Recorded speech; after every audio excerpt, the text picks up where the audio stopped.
तो जय हिंद दोस्तों, मैं रवि गुप्ता फिर स्वागत करता हूं आपके ही अपने YouTube channel A to Z फौजी ब्लॉग में। आज बात करेंगे आपके एसएससी जीडी अदर स्टेट वाले जितने भी कमेंट कर रहे हैं ना सर, अदर स्टेट से हम फॉर्म भर सकते हैं नहीं भर सकते हैं। मेरे पास डोमिसाइल है, तो आपको देखिए बता देता हूं कि आप फॉर्म जहां से मर्जी करें वहां से आप फिलअप कर सकते हैं। ऑल इंडिया वैकेंसी है, फॉर्म फिलअप में आपको कोई प्रॉब्लम नहीं आएगी। लेकिन आप सिलेक्शन लेने के बाद जब आपका वेरिफिकेशन होगा तो हो सकता है कि आपको घर भेज दिया जाए। ठीक है, पिछले वीडियो में हमने बताया था कि आप अदर स्टेट से कौन से भर सकते हैं। अदर स्टेट से फॉर्म भरने के लिए आपको वहां का नागरिकता होना चाहिए। नागरिकता किस आधार पे होता है?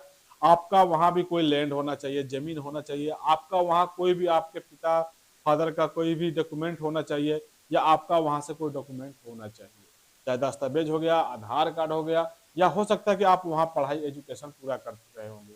डोमिसाइल वगैरह क्या है कि आप जिस स्टेट से भर रहे हैं अदर स्टेट से, तो आपको वहां का डोमिसाइल लगाना पड़ता है। आपका हो सकता है कि जो भी आपका कास्ट सर्टिफिकेट है वो वेरिफिकेशन आपने कहीं और से बनवाया है और वेरिफिकेशन कहीं और होगा, उसमें भी आप बाहर जा सकते हैं। क्लियर बता रहा हूँ, आपका मैं डाउट में रख नहीं रहा हूँ।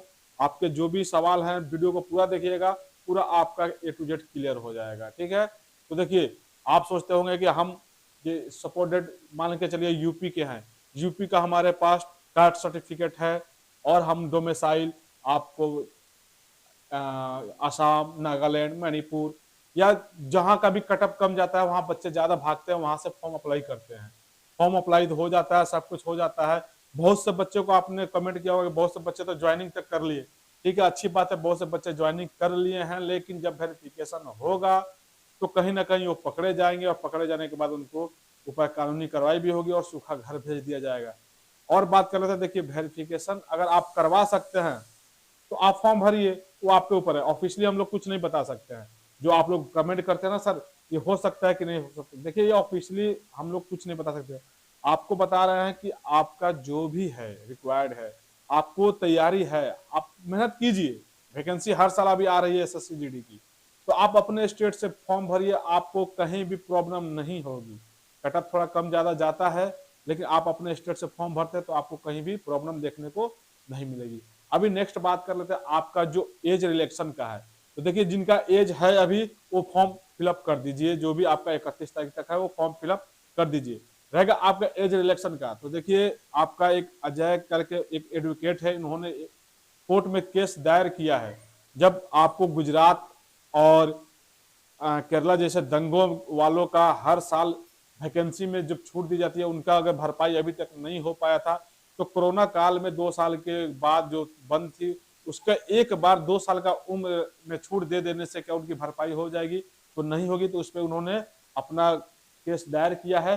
हो सकता है उस पर कोर्ट आपको कुछ आदेश दे दे, 2 साल ना सही तो 1 साल का कम से कम रिलेक्शन दे दे, तो आपको एज रिलेक्शन मिल सकती है। तो इसमें आपका जो जो भी नोटिस आएगा वो आपको बता देगा और उसको कम समय दिया जाएगा। आपको बहुत कम समय में अगर एज रिलेक्शन होगा और फिर से फॉर्म अगर फिलअप करवाएंगे, जिनका एज ओवर हो गया है, तो उनको बहुत कम समय मिलेगा। तो वो भी अभी इंतजार कर रहे हैं, जब तक उनको इंतजार करते रहे, जब तक कोई फैसला ना आ जाए।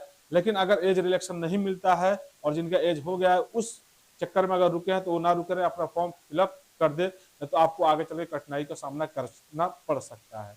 तो फॉर्म जो भी है फिलअप है, आप फिलअप कर दीजिए। जिनका एज रिलेक्शन का चल रहा था आपको बता दिया, अजय कोई एडवोकेट है, उन्होंने केस दायर किया है। अगर आपको जीत हासिल होती है तो आपको एज रिलेक्शन मिलेगी। जैसे यूपी पुलिस का आपको बता दो 3 साल का छूट दिया गया है एज में, हो सकता है कि कम से कम आपको 1 साल का छूट, 1 साल का आपको दिया जा सकता है। लेकिन ये चांस नहीं है, इस पर अभी कोई नोटिस नहीं है। ये जहां तक मेरा मानना है, जो अभी केस चल रहा है वो चलेगा, क्योंकि एसएससी जीडी आपको बता दूं कैलेंडर बेस भर्ती है, वो हर साल वैकेंसी निकालती है, इसलिए आपको छूट चांस कम होता है मिलने के लिए। ठीक है, और ये सब क्या है कि ये विभागीय नोटिफिकेशन के द्वारा जो वैकेंसी आती है, जो स्टेट गवर्नमेंट निकालती है, तो उसमें आपको देखा होगा कि 5 साल से 6 साल होने वाला था यूपी पुलिस का, वैकेंसी नहीं आया था, इसलिए उनको 3 साल का छूट दिया गया है।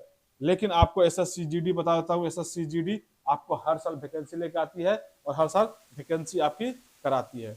तो आई होप अगर आपका जो भी डाउट हो तो आप कमेंट कर सकते हैं। जो भी अदर स्टेट वाले हैं तो फॉर्म फिलअप कीजिए, अदर स्टेट से कर रहे हैं कोई दिक्कत नहीं, डोमिसाइल वगैरह बना रहे हैं कोई दिक्कत नहीं है, लेकिन आप अपना वेरिफिकेशन करवा सकते हैं, सब कुछ करवा सकते हैं तो कीजिए, नहीं तो मेरा राय मानिए अपना जो भी आपका फॉर्म है आप अपने स्टेट से फॉर्म को भरिए और एग्जाम की अच्छी से तैयारी कीजिए।